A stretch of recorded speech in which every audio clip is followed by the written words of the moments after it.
Hello everyone, कैसे हैं आप। आई होप आप घर पे अच्छे से होंगे। तो बच्चे, आज हम चैप्टर 6 स्टार्ट कर रहे हैं, that is triangle from your NCERT. तो इससे पहले हमने फर्स्ट 5 चैप्टर्स कंप्लीट कर लिए एकदम। तो लास्ट चैप्टर हमारा एपी था, तो आज हम ट्राइंगल से शुरुआत करेंगे। देखो बच्चे, जैसे क्लास 9th में भी आपने ट्राइंगल चैप्टर किया हुआ है, ठीक है। 9th क्लास में भी आपने ट्राइंगल चैप्टर किया हुआ है और ट्राइंगल के बहुत सारे कॉन्सेप्ट आपने 9th क्लास में सीखे थे। तो 9th क्लास में जो ट्राइंगल चैप्टर था वो मेनली एक कॉन्सेप्ट पे घूम रहा था, that is कॉन्ग्रेंसी of two triangles. ठीक है बेटा। तो ऐसे ही बच्चे 10th में भी ये ट्राइंगल है। अब यहाँ 10th क्लास में जो आपको ट्राइंगल पढ़ना है, इसमें मेनली आपको किस कॉन्सेप्ट के इर्द गिर्द घूमना है, that is similarity of two triangles. ठीक है, बस इतना सा बेसिक डिफरेंस आप मान लो। और ये डिफरेंस भी काफ़ी बड़ा डिफरेंस है अगर कॉन्ग्रेंसी और सिमिलरिटी को हम कंपेयर करें। तो 9th क्लास में ट्राइंगल पे आप कॉन्ग्रेंसी पढ़ के आए हो, क्लास 10th में फिर से ट्राइंगल है लेकिन इसमें सिमिलरिटी ऑफ टू ट्राइंगल्स पे बात होगी। Okay dear.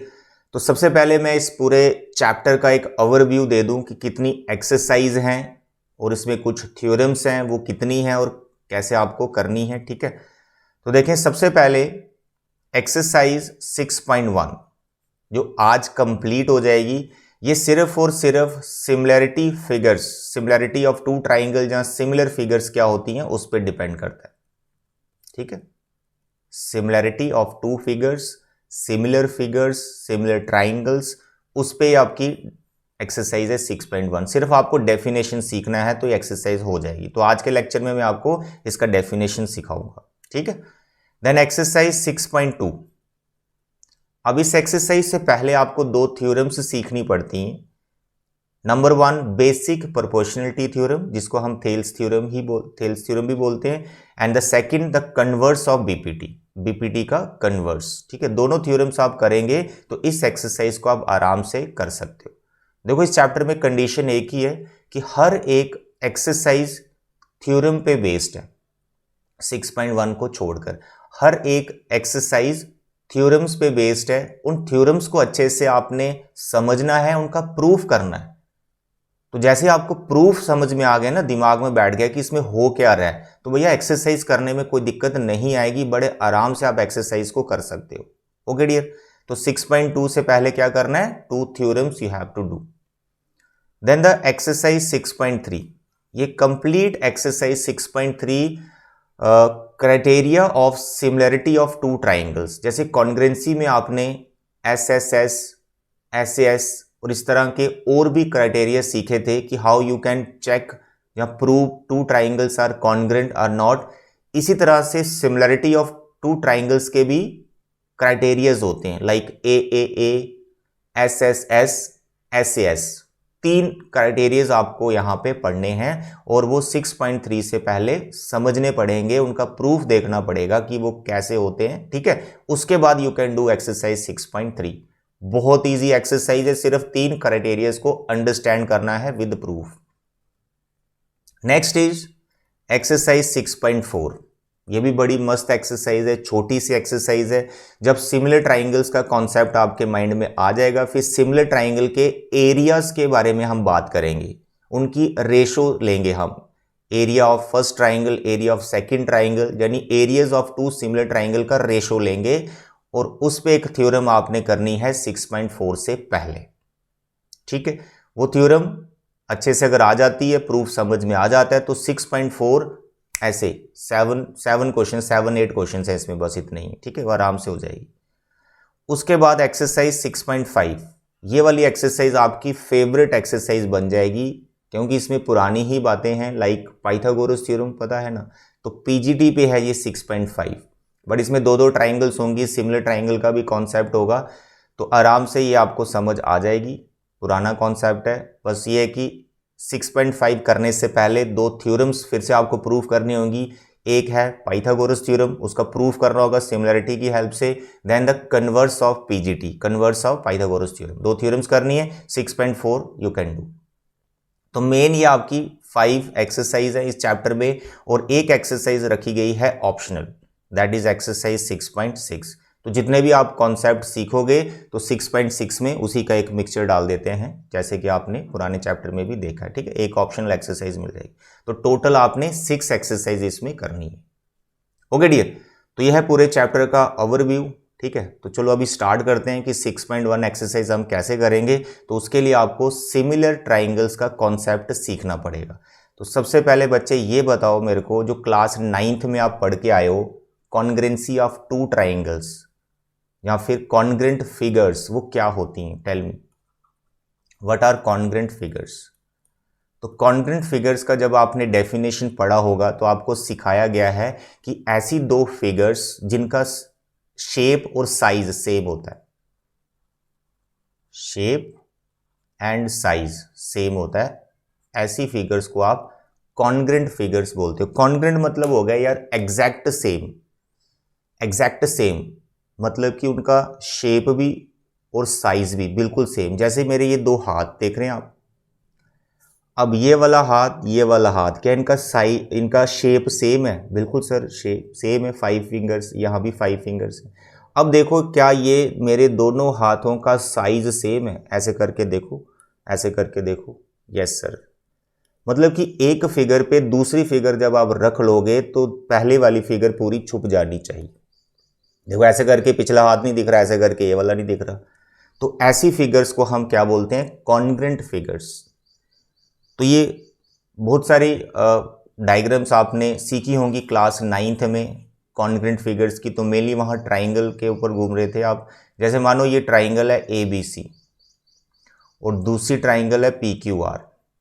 ठीक है, तो अगर इनका सेम साइज है, शेप तो देख रहे हैं आप सेम ही है, दोनों ट्राइंगल्स हैं, अगर इनका साइज भी सेम है, मानो ये 2 यूनिट है, ये 3 यूनिट है, ये 4 यूनिट है, ये 2 यूनिट है, ये 3 यूनिट है, 4 यूनिट है, इट इज़ ऑब्वियस ये वाली ट्राइंगल उठा के PQR जब आप ABC पे रखोगे या फिर ABC उठा के PQR पे रखोगे तो ये दोनों ओवरलैप कर जाएंगी, कॉन्साइड्स कर जाएंगी, इनका साइज बिल्कुल सेम रखा गया है। तो such triangles are called congruent triangles, और उसके लिए साइन आप यूज करते थे, इसमें कोई कंफ्यूजन नहीं। अब देखो अभी जो 10th में आपने सीखना है दैट इज सिमिलैरिटी। ठीक है, जिसे आप बोलेंगे सिमिलर फिगर्स क्या होती हैं, सिमिलर फिगर्स क्या होती हैं। अब सिमिलर फिगर्स में क्या होता है कि साइज मैटर नहीं करता है, सेम है ओके है, डिफरेंट है तब भी ओके है। ठीक है, लेकिन इसमें शेप सेम होना बहुत ज़रूरी है। तो आप साइज को ज़रा माइंड से निकाल दो, साइज़ की कोई कन्फ्यूज़न नहीं है। जैसे मानो मैंने एक ट्राइंगल ले ली ये वाली और एक ट्राइंगल ये ली ये वाली, तो देखने में देखो दोनों की शेप तो सेम ही है ना, तो इनको आप सिमिलर ट्राइंगल्स बोल सकते हो। शेप सेम होनी चाहिए, साइज डिफरेंट हो सकता है, सेम होगा तो बहुत अच्छी बात है। और कॉन्ग्रेंट, जितनी भी कॉन्ग्रेंट फिगर्स होती हैं वो सारी सिमिलर होती ही हैं, क्योंकि उसमें पहले ही तो शेप तो वैसे ही सेम है, साइज भी सेम हो गया, तो सिमिलरिटी तो उसमें चलेगी हमेशा। All the congruent figures are similar always. लेकिन जो सिमिलर फिगर्स होती हैं वो हमेशा कॉन्ग्रेंट नहीं होती हैं, मे और मे नॉट बी कॉन्ग्रेंट। हो सकता है कि वो कॉन्ग्रेंट हो जाए जब उनका साइज भी सेम हो, अदरवाइज अगर साइज डिफरेंट है वो कभी कॉन्ग्रेंट नहीं हो पाएंगी, एज यू नो। ठीक है, तो दोनों ट्राइंगल जैसे ये मैंने यहाँ पर बना दी हैं, ये दोनों ट्राइंगल्स आपको सेम शेप की दिख रही हैं, तो you can say they are similar.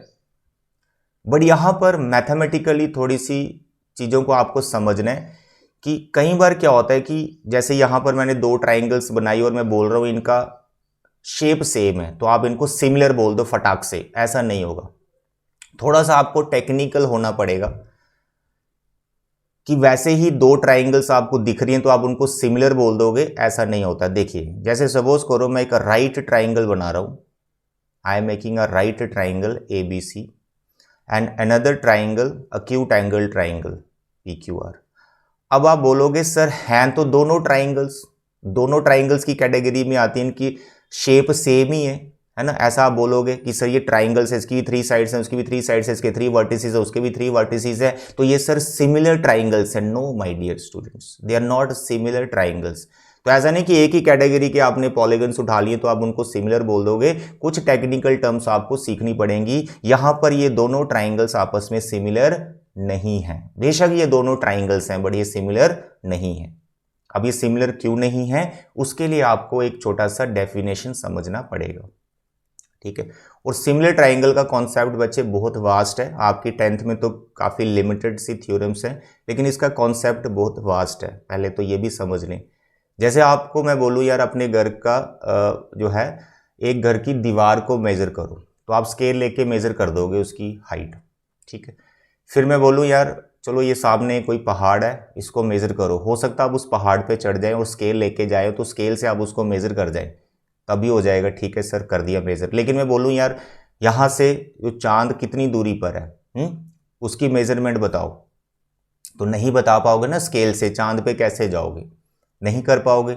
तो भैया सिमिलर ट्राइंगल के कॉन्सेप्ट से हम ऐसी मेजरमेंट्स को कर सकते हैं, पृथ्वी से चांद का डिस्टेंस, स्टार्स का डिस्टेंस, तो ये सारे जो डिस्टेंसेस आप मेजर कर रहे हो इसके पीछे प्रिंसिपल ऑफ सिमिलैरिटी ही है, कि सिमिलर फिगर्स का कॉन्सेप्ट ही चल रहा होता है जब आप ऐसे डिस्टेंस को मेजर कर रहे हो, तो इसको बोलते हैं इनडायरेक्ट मेजरमेंट्स।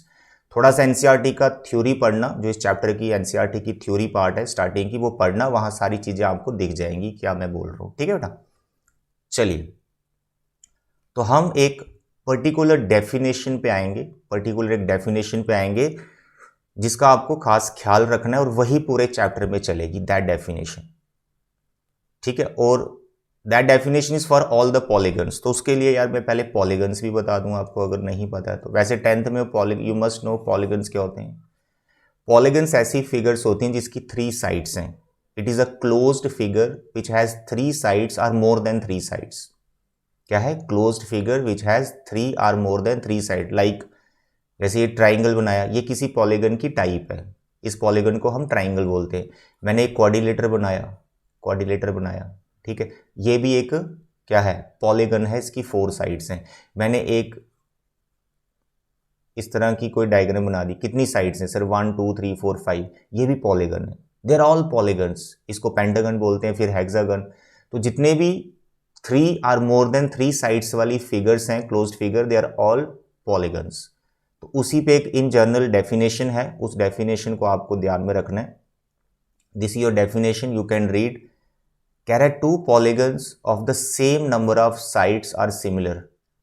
अब यहां पर सेम नंबर ऑफ साइड्स, इस पे ध्यान दें, ऐसा नहीं करना भाई एक ट्राइंगल है, एक पॉलीगन है जिसकी 3 साइड्स हैं और एक क्वाड्रिलेटर है जिसकी 4 साइड्स हैं, तो आप बोलो ये दोनों सिमिलर हैं। नो, ये कभी सिमिलर नहीं होंगे, क्योंकि पहला ही जो इसका बेसिक डेफिनेशन है शेप, वही सेम नहीं है। तो ऐसी डायग्राम्स को तो आप सिमिलर बोलोगे ही नहीं, इट इज कॉमन सेंस, है ना, ये समझाने वाली बात भी नहीं है।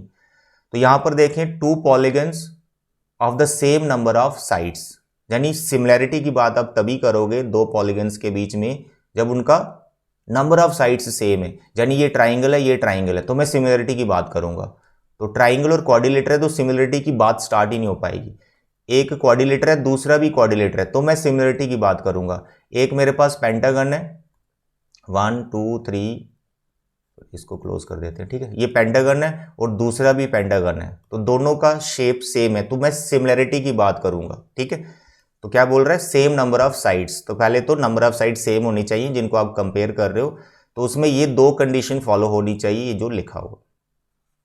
Number 1, their corresponding angles are equal, कि 2 पॉलीगन्स को आप सिमिलर बोल रहे हो तो सबसे पहले ये होना चाहिए, their corresponding angles are equal.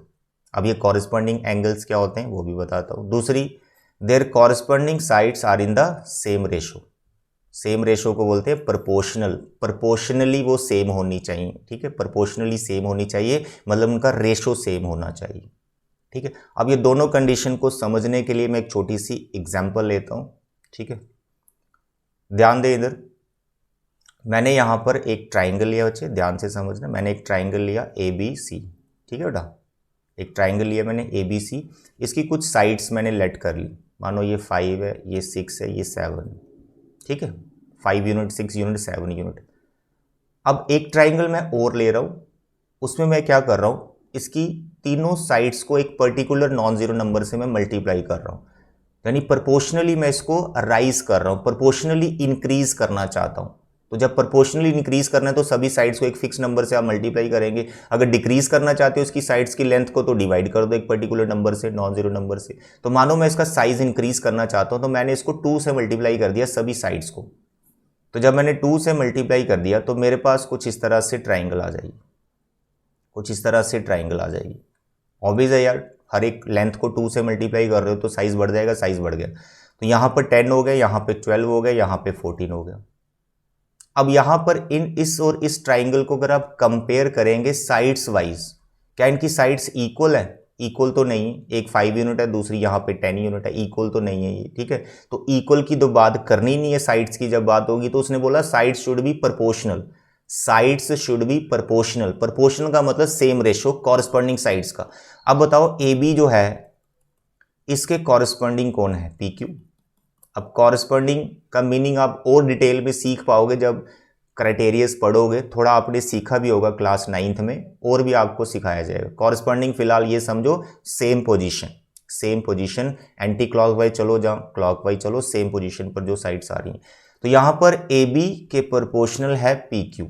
तो ए बी और पी क्यू का रेशो देखो, आपको दिख ही रहा है सामने सर, ये 1/2 आ रहा है। इसी तरह से ए सी के प्रोपोर्शनल कौन है? P R. ए सी के प्रोपोर्शनल कौन है? P R. तो आपने बोला 6/12 सर, 1/2 आ रहा है।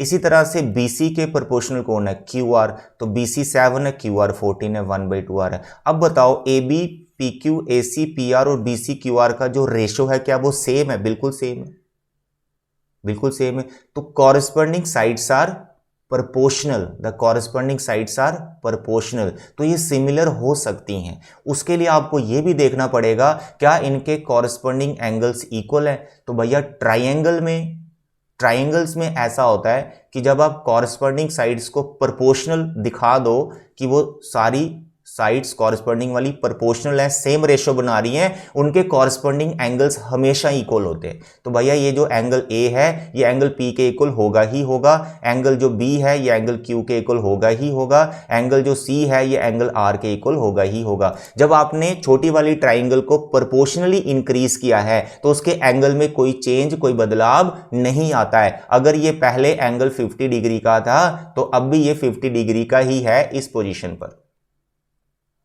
तो in the case of triangles, when the sides are proportional, the corresponding angles are automatically equal.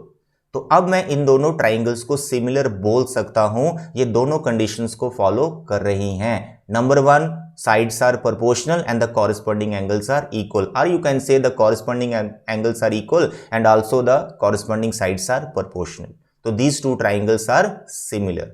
तो this is the example in front of you कि टू ट्राइंगल सिमिलर कब होंगी। ठीक है, अब देखो यहां पर सिमिलरिटी का साइन, जैसे आप कॉन्ग्रुएंसी का साइन लिखते थे ना, ऐसे सिमिलरिटी का भी साइन है। कॉन्ग्रुएंसी का होता था इक्वल करके ना ऊपर आप ऐसे करली सा लाइन लिख देते थे। ठीक है, तो यहां पर कॉन्ग्रुएंसी सिमिलरिटी में इक्वल नहीं लिखना आपको। तो ट्राइंगल ए बी सी और पी क्यू आर ये सिमिलर है, तो यहां पर आपको ये वाला साइन यूज करना है। ठीक है, this sign is for similarity. Okay dear, और एग्जाम्पल लेते हैं जिसमें दो फिगर्स सिमिलर नहीं, two figures are not similar. ठीक है, तो हम ऐसा करते हैं यार, एक मैं स्क्वायर ले लेता हूं। भाई ये डिस्कशन ही पूरे चैप्टर का निचोड़ है। आज का लेक्चर अगर अच्छे से समझ आ जाता है, अच्छे से सीख लेते हो तो पूरे चैप्टर में कोई दिक्कत नहीं आने वाली आपको, क्योंकि सिमिलरिटी में कंफ्यूजन हो जाती है, समझ ही नहीं आता कॉरस्पॉन्डिंग साइड्स कौन सी ले, समझ ही नहीं आता प्रोपोर्शनल कैसे करें चीज़ों को। तो आज का लेक्चर बहुत इंपॉर्टेंट है, इसलिए कंप्लीट देखो इसको। ठीक है, देखो यहाँ पर मैंने एक स्क्वायर ले लिया ABCD। अब बताओ स्क्वायर में क्या सभी साइड्स इक्वल होती हैं? यस सर, इक्वल होती हैं। तो इनको कुछ लेंथ ले लो, एक K ले लो, K यूनिट। और स्क्वायर में सभी एंगल्स क्या 90 डिग्री के होते हैं? यस सर, सभी एंगल 90 डिग्री होते हैं। ये सारे एंगल 90 के, all the angles are 90 degree. ठीक है, इसी के साथ मैं दूसरा क्वाड्रिलेटर ले रहा हूं सिमिलरिटी को चेक करने के लिए, वो मैं ले रहा हूं रोम्बस। देखो क्वाड्रिलेटर लिए दोनों, 4 साइडेड फिगर ली, अब देखना सिमिलर है या नहीं। तो मैंने लिया रोम्बस। अब रोम्बस की क्या प्रॉपर्टी है? What is the property of rhombus? उसमें भी भाई स्क्वायर जैसे all the sides are same, all the sides are same, इनकी लेंथ सेम होती है, all the sides are same. तो यहां पर हमने रोम्बस ले लिया पी क्यू आर एस, क्योंकि इसमें भी सभी साइड्स इक्वल होती है तो मैंने इसको रख लिया M unit and M unit. तो सबसे पहले मैं कॉरेस्पॉन्डिंग साइड्स का रेशो देखता हूं। यहां पर देखिए मैंने किया ए बी, ठीक है, ए बी, और इसके कॉरेस्पॉन्डिंग मैंने ले ली एस पी। तो मैंने इनका रेशो देखा तो के बाई एम आ रहा है, क्योंकि ये के यूनिट है और ये एम यूनिट है, तो मैंने इनका रेशो लिया तो ये के बाई एम आ रहा है। इसी तरह से मैंने बीसी ले लिया, इसी तरह से मैंने बीसी ले लिया, just a minute, okay sorry, मैंने बीसी ले लिया। अब बीसी के कॉरेस्पॉन्डिंग हमारा आ गया पी क्यू, मैंने इनका रेशो लिया तो रेशो ये भी के बाई एम आया। तो आप नोटिस करें कि स्क्वायर की सभी साइड्स ले लो, स्क्वायर की सभी साइड्स ले लो और रोम्बस की सभी साइड्स के साथ उसका रेशो बनाओ, तो क्या हमेशा रेशो के बाई एम ही मिलेगा? यस, के बाई एम ही मिलेगा। It means square and rhombus, square and rhombus की जो कॉरेस्पॉन्डिंग साइड्स हैं वो प्रोपोर्शनल हैं, यानी ये वाले जो क्वाड्रिलेटर है वो सेकंड कंडीशन को फॉलो कर रहे हैं जो डेफिनेशन में है, कॉरेस्पॉन्डिंग साइड्स आर प्रोपोर्शनल। अब आपको ये देखना है इसके कॉरेस्पॉन्डिंग एंगल्स क्या इक्वल हैं, वो देखो।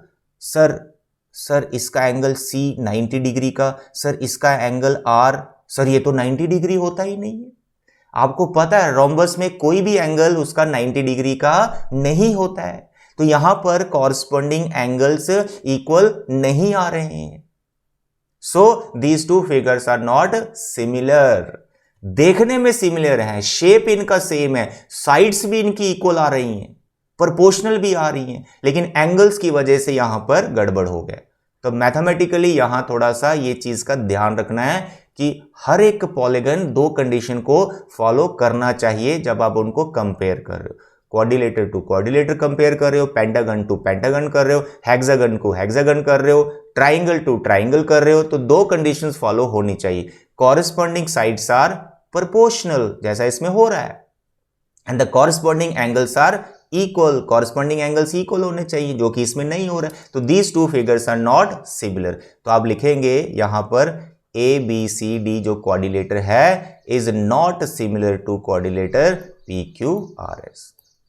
ओके डियर, आई होप अभी तक की डिस्कशन में आपको सिमिलर फिगर्स का डेफिनेशन क्लियर हो गया होगा, मैथमेटिकल जो डेफिनेशन। तो अब हम स्टार्ट करते हैं आपकी एक्सरसाइज 6.1। ओके, एक्सरसाइज 6.1 बहुत ही ज़्यादा सिंपल एक्सरसाइज है, ये बहुत ही ज़्यादा सिंपल, और इसमें सिर्फ 3 क्वेश्चंस हैं। जैसे मैंने पहले बताया ये डेफिनेशन पे डिपेंड कर रही है, जो आपने अभी सीख लिया सिमिलर ट्राइंगल सिमिलर फिगर्स का क्या डेफिनेशन होता है उसी पे डिपेंड करती है। कुछ और भी कॉन्सेप्ट इसमें अब देखते हैं क्या है, ठीक है, कुछ और भी कॉन्सेप्ट मैं आपको बताता हूँ, ठीक है, अच्छे से देखना, आपने ध्यान से समझना। देखो, fill in the blanks using the correct word given in brackets, right. Bracket में दिया कॉन्ग्रेंट सिमिलर, अब इन दोनों में से कौन सा वर्ड यहां पर आएगा? कह रहा all the circles are dash, congruent के सिमिलर, ऑल सर्कल्स।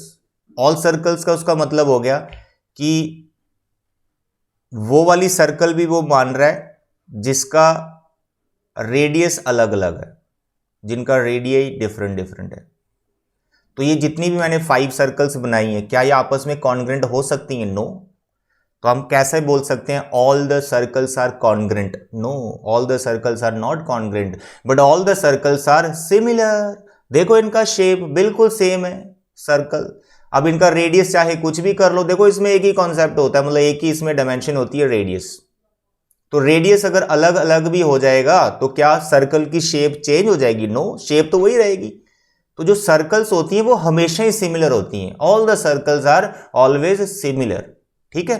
कॉन्ग्रेंट वो तभी होंगी जब उनका रेडियस सेम होगा, तभी वो कॉन्ग्रेंट होंगी, ऐसे वो कॉन्ग्रेंट नहीं होंगी। तो यहां पर फर्स्ट पार्ट में आपका आएगा सिमिलर, ठीक है। You can fill here, you have to write down similar word, all the circles are similar. Now the next, all squares are dash. All squares are dash मतलब ये स्क्वायर टू स्क्वायर कंपैरिजन कर रहा है। Square to square, क्या वो सारे हमेशा similar होते हैं, जहां हमेशा कॉन्ग्रेंट होंगे? कॉन्ग्रेंट तो हो नहीं सकते। वही बात आ गई फिर से कि मानो मैंने एक स्क्वायर ये ले लिया और दूसरा स्क्वायर मैंने ये ले लिया, पहली बात तो इनका साइज ही अलग है, तो ये कॉन्ग्रेंट कैसे हो सकते हैं। इसलिए ऐसा कभी नहीं बोल सकते हम कि सारे के सारे जो स्क्वायर्स हैं वो कॉन्ग्रेंट होते हैं। अरे भाई कॉन्ग्रेंट वही होंगे जिनका साइज सेम होगा, शेप तो उनकी सेम होगी होगी, सारे स्क्वायर्स हैं, लेकिन साइज अगर सेम होगा तभी वो कॉन्ग्रेंट होंगे। लेकिन अगर साइज डिफरेंट है वो कॉन्ग्रेंट हो नहीं सकते। लेकिन all the squares are similar, वो सिमिलर जरूर होंगे। देखने में भी आपको लग रहा है कि सेम शेप और साइज है, प्लस अगर टेक्निकल जो डेफिनेशन आपने पढ़ी है all the sides are proportional, all the angles are equal, तो वो डेफिनेशन भी स्क्वायर टू स्क्वायर फॉलो हो जाएगी। जैसे यहां पर मैंने दो स्क्वायर बना रखे हैं, आप देखें यार हर एक एंगल 90 डिग्री का होता है स्क्वायर में, तो कॉरस्पॉन्डिंग एंगल्स इक्वल हो गए, कॉरस्पॉन्डिंग एंगल्स इक्वल हो गए ईच 90 डिग्री, और साइड्स भी प्रोपोर्शनल हो जाएंगी अपने आप ही। कैसे, मानो जो छोटा स्क्वायर है इसकी हर एक साइड k है और जो बड़ा स्क्वायर है इसकी हर एक साइड m है। अब रेशो लो ना कॉरस्पॉन्डिंग साइड्स की, तो क्या बैठेगी k/m, सभी साइड्स प्रोपोर्शनल कर दो, कॉरस्पॉन्डिंग साइड्स मतलब रेशो बना दो, तो वो प्रोपोर्शनल आएंगी, k/m उनका रेशो बनेगा, सेम रेशो ही बिठाएगी। तो all the squares are following the definition, which definition, कि two polygons having the same number of sides are said to be similar if they have what, corresponding angles are equal and all the corresponding sides are proportional, जो कि square to square होता है, हमेशा होता है। ठीक है, तो यहां पर थर्ड में क्या आएगा, सेकंड में क्या आएगा, सेकंड में similar, all the squares are similar. Okay, the third part, all dash triangles are similars. कौन सी, आइसोसेलेस के इक्विलेटरल ट्राइंगल, तो यहां पर आएगा बच्चे इक्विलेटरल ट्राइंगल। थोड़ा एक्सप्लेन करता हूं अभी मैं। पहले तो याद रखें यार जितनी भी इक्विलेटरल ट्राइंगल है वो सारी सिमिलर होती हैं। जैसे स्क्वायर का कॉन्सेप्ट अभी सिखाया, वैसे इक्विलेटरल का, इसकी सारी साइड्स इक्वल होती हैं इक्विलेटरल ट्राइंगल में, तो जब रेशो बनाओगे तो वो प्रोपोर्शनल आएगा। और साथ में यार इक्विलेटरल ट्राइंगल है, as you know equilateral triangle में हर एक एंगल 60 डिग्री का होता है, चाहे एक छोटी सी ट्राइंगल है चाहे एक बहुत बड़ी ट्राइंगल है, अगर वो इक्विलेटरल है तो हर एक एंगल 60 डिग्री का हुआ ना। तो जब आप कंपेयर करोगे दो इक्विलेटरल ट्राइंगल्स को, तो उनके कॉरस्पॉन्डिंग एंगल्स तो इक्वल ही आएंगे, तो corresponding angles equal and sides अपने आप प्रोपोर्शनल आएंगी। मैं एग्जांपल से आपको समझाता हूं। सपोज करो आपने एक इक्विलेटरल ट्राइंगल ले ली, ठीक है, और एक इक्विलेटरल ट्राइंगल ले ली जिसका साइज थोड़ा सा बड़ा है, और ऐसे आप 10 20 50 जितनी मर्जी इक्विलेटरल ट्राइंगल ले लो, ये सारी सिमिलर आएंगी और डेफिनेशन को भी फॉलो करेंगी। कैसे, देखो ये एंगल ये एंगल ये एंगल, हर एक एंगल 60 का, और इसका भी तो हर एक एंगल 60 का ही होगा क्योंकि ये इक्विलेटरल ट्राइंगल्स हैं दोनों। तो भैया कॉरस्पॉन्डिंग एंगल की जब आप बात करोगे तो इक्वल नहीं बैठेंगे, तो ये वाला एंगल इसके इक्वल आएगा, ये वाला एंगल इसके इक्वल, ये वाला एंगल इसके इक्वल, ईच 60 डिग्री। और साइड्स की बात करेंगे वो भी प्रोपोर्शनल आ जाएगा। कैसे, देखो इक्विलेटरल है, all the sides are equal, तो मानो आपने फर्स्ट वाली ट्राइंगल जो छोटी वाली है इसकी हर एक साइड को m रख दिया, और बड़ी वाली ट्राइंगल है इसकी हर एक साइड को आपने k रख दिया, तो अब जब आप कॉरस्पॉन्डिंग साइड्स का रेशो लोगे तो रेशो हमेशा क्या बैठेगा, m/k, तो कॉरस्पॉन्डिंग साइड्स भी तो प्रोपोर्शनल आ ही जाएंगी। ठीक है, तो भाई इक्विलेटरल ट्राइंगल्स हमेशा क्या, सिमिलर होती हैं, हमेशा सिमिलर होती हैं। कॉन्ग्रेंट वो हो सकती हैं अगर उनका साइज भी सेम हो जाएगा, सिंपल। लेकिन जो आइसोसेलेस ट्राइंगल है वो हमेशा सिमिलर नहीं होती, हमेशा सिमिलर हो सकती है, नो प्रॉब्लम, आइसोसेलेस भी सिमिलर हो सकती है, लेकिन ऐसा बोलना कि सारी की सारी आइसोसेलेस ट्राइंगल जितनी भी इस दुनिया में वो सिमिलर है, नो। फॉर एग्जांपल मैं यहां पर एक राइट ट्राइंगल ले लेता हूं जिसका परपेंडिकुलर बेस मैंने इक्वल ले लिया, आइसोसेलेस ही है ना, और एक ट्राइंगल मैं ये ले लेता हूं जिसमें ये दो साइड्स में इक्वल रख लेता हूं, ये भी आइसोसेलेस है, तो क्या ये दोनों ट्राइंगल्स आपस में सिमिलर है, नो। तो ये दोनों सिमिलर है ही नहीं, एक राइट ट्राइंगल है दूसरी एक्यूट एंगल ट्राइंगल है, कॉरस्पॉन्डिंग एंगल्स इक्वल आएंगे नहीं इसके कभी भी, तो these two triangles are not similar. Okay dear, तो यहां पर हम क्या भरेंगे, इक्विलेटरल ट्राइंगल्स आर सिमिलर। ठीक है, नाउ द फोर्थ पार्ट बच्चे वही आपका डेफिनेशन है पॉलीगन का जो मैंने आपको लिखवाया, कि दो पॉलीगन्स आपस में सिमिलर कब होते हैं, जब उनकी सेम नंबर ऑफ साइड्स हैं पॉलीगन्स की, यानी ट्राइंगल कंपेयर कर रहे हो, क्वाड्रिलेटर टू क्वाड्रिलेटर कंपेयर कर रहे हो, पेंटागन टू पेंटागन कंपेयर कर रहे हो, तो वो आपस में सिमिलर कब होते हैं, जब उनकी कॉरस्पॉन्डिंग एंगल्स इक्वल होते हैं और कॉरस्पॉन्डिंग साइड्स प्रोपोर्शनल होते हैं। तो यहाँ पर पहले आएगा इक्वल और यहाँ पे आएगा प्रोपोर्शनल, बस वही डेफिनेशन जो मैंने आपको बताई ना, ये डेफिनेशन ये याद रखना। ठीक है, इक्वल और प्रोपोर्शनल, ये दो वर्ड यूज करने हैं आपको। तो ये था आपका फर्स्ट। तो next is question number 2, give 2 different examples of a pair of similar figures and a non similar figures. बहुत सिंपल है। सिमिलर फिगर्स, तो अब देखो अभी हमने डिस्कशन की फिल इन द ब्लैंक्स में, 2 स्क्वायर ले लो, स्क्वायर टू स्क्वायर कर लो, equilateral triangle to equilateral triangle कर लो, सर्कल टू सर्कल कर दो, दे आर ऑल सिमिलर। तो बहुत सारी एग्जांपल्स आप बना सकते हो, ठीक है। तो सर्कल वाला बेस्ट ही है, 2 सर्कल बना दो आप डिफरेंट रेडियाई की। तो दीज आर 2 सिमिलर फिगर्स। अब नॉन सिमिलर में तो मज़ा ही आ जाता है। कैसे? अरे एक स्क्वायर ले लो, एक स्क्वायर ले लो, एक सर्कल ले लो, ठीक है। मतलब एक क्वाड्रिलेटर ले लो, एक सर्कल ले लो, तो these are the non similar figures. इनको तो कभी आप सिमिलर बोल ही नहीं सकते। चलिए नेक्स्ट इज क्वेश्चन नंबर 3। अब देखो दोनों क्वाड्रिलेटर हैं ये। अब हमें ये देखना है क्या ये दोनों सिमिलर है या नहीं, इसमें ये पूछा हुआ है। मेरे प्यारे बच्चे, ये डिस्कशन में आपसे कर चुका हूं। ये इसने रोम्बस बना रखा है, ये इसने क्या स्क्वायर बना रखा है। अब रोम्बस की सारी साइड्स इक्वल होती हैं, पहले भी मैंने आपको समझा दिया डिस्कशन में। यहाँ पर भी स्क्वायर है तो सारी साइड्स इसके भी इक्वल है। तो जब साइड्स का रेशो लोगे वो प्रोपोर्शनल आएगी। करके देख लो, आप करो 1.5 डिवाइड बाई 3, ठीक है। इसको मैंने इसके रख दिया 1.5 डिवाइड बाई 3, इसका रेशो बना दिया। फिर मैंने फिर से सबका किया तो 1.5 बाई 3, 1.5 बाई 3, 1.5 बाई 3, सबका रेशो सेम ही आएगा। कॉरस्पॉन्डिंग साइड्स का रेशो सेम आ रहा है, यानी जो सिमिलर फिगर का डेफिनेशन है उसमें सेकंड कंडीशन फॉलो हो रही है। क्या कॉरस्पॉन्डिंग एंगल्स इक्वल होंगे इसमें? नो, डिस्कशन कर चुके हैं। क्यों नहीं होंगे? अरे भाई स्क्वायर में हर एक एंगल कितना होता है 90 डिग्री का, और रोम्बस में कोई भी एंगल 90 का नहीं होता। तो मैं बोलूँ यार एंगल डी एंगल आर के इक्वल, कभी नहीं बोल पाऊंगा। Angle D is not equal to angle R, ये 90 का होता ही नहीं है। तो corresponding angles are not equal in square and rhombus. Okay dear, तो ये कौन सी फिगर्स हैं? नॉन सिमिलर फिगर्स है, ठीक है, नॉन सिमिलर क्वाड्रिलेटर्स है। या आप पीछे जो क्वेश्चन नंबर 2 का सेकंड पार्ट है, इसमें ये एग्जाम्पल भी आप देख सकते हो नॉन सिमिलर की, ये वाली एग्जाम्पल भी दे सकते हो, ठीक है बेटा। तो बच्चे ये 3 ही क्वेश्चन थे इस एक्सरसाइज में। आई होप कि आपको एक्सरसाइज समझ आ गई होगी। मेन चैप्टर हमारा पूरा डेफिनेशन पे घूम रहा है कि 2 polygon having the same number of sides are said to be similar if their corresponding angles are equal and the corresponding sides are proportional. Main इस पे घूम रहा है। मैथमेटिकली थोड़ा सा टेक्निकल आपको होना पड़ेगा कि वैसे ही देख के 2 शेप्स को सिमिलर मत बोल दो, जो डेफिनेशन मैंने यहाँ पे बोली उसको फॉलो करना है आपको, ठीक है, थ्रू आउट द चैप्टर। तो आज के लेक्चर में इतना ही। नेक्स्ट लेक्चर में बेसिक प्रोपोर्शनलिटी थ्योरम और उसका कन्वर्स दोनों का हम प्रूफ करेंगे। देन फिर हम एक्सरसाइज 6.2 को स्टार्ट करेंगे। तब तक अपना ख्याल रखें। Thank you and God bless you.